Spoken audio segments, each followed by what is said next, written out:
अगला टॉपिक हम लोग समझते हैं आक्सी कारक और अवकारक में क्या अंतर है। आक्सी कारक और अवकारक में क्या अंतर है, तो इस अंतर को हम लोग समझने का प्रयास करते हैं। सबसे पहले एक साइड लिखे हैं आक्सी कारक, जिसको हम लोग बोलते हैं ऑक्सीडाइजिंग एजेंट, और दूसरे साइड लिखे हैं अवकारक, जिसको हम लोग बोलते हैं रिड्यूसिंग एजेंट।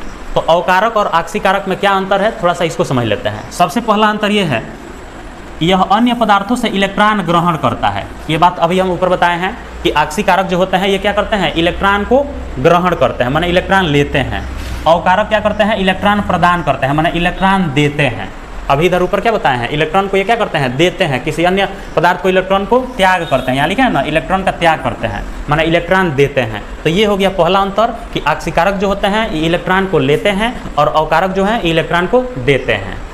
दूसरा अंतर है, यह स्वयं अवकृत हो जाता है, माने खुद से अवकृत हो जाता है, किसी अन्य चीज़ की जरूरत नहीं पड़ती है, ये खुद से अवकृत हो जाता है। यह स्वयं आक्सीकृत हो जाता है, ये क्या होता है, स्वयं आक्सीकृत हो जाता है। यह अवकृत होगा और ये आक्सीकृत होगा। तीसरा अंतर है, प्रतिक्रिया के दौरान इसकी आक्सीकरण संख्या घटती है। अब ये आक्सीकरण संख्या क्या होता है, हम लोग अगले क्लास में जान लेंगे कि आक्सीकरण संख्या क्या होती है।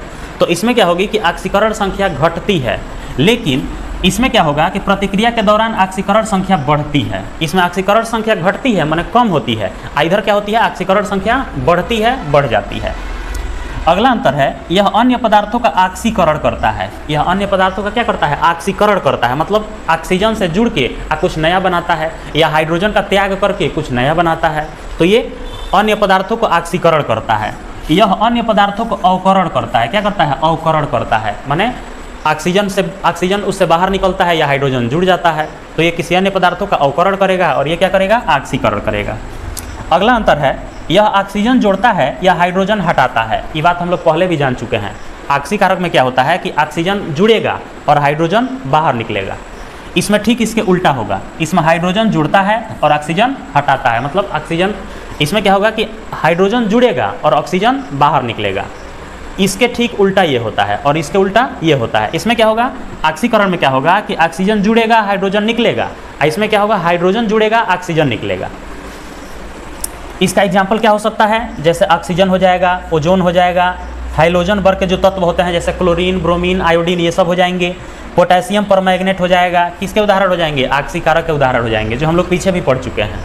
अवकारक के एग्जाम्पल क्या हो सकते हैं, जैसे सभी क्षार धातुएं। अब क्षार धातुएं कौन कौन है, जैसे sodium, zinc, lithium, carbon monoxide, hydrogen sulphide, H2S। तो ये जो एग्जाम्पल हैं ये अवकारक के उदाहरण हैं, और ये जो उदाहरण हैं ये किसके हैं, आक्सी कारक के उदाहरण हैं। तो ये कुछ अंतर थे आक्सी कारक और अवकारक में। उम्मीद है कि आपको सब कुछ बहुत बढ़िया से समझ में आया होगा।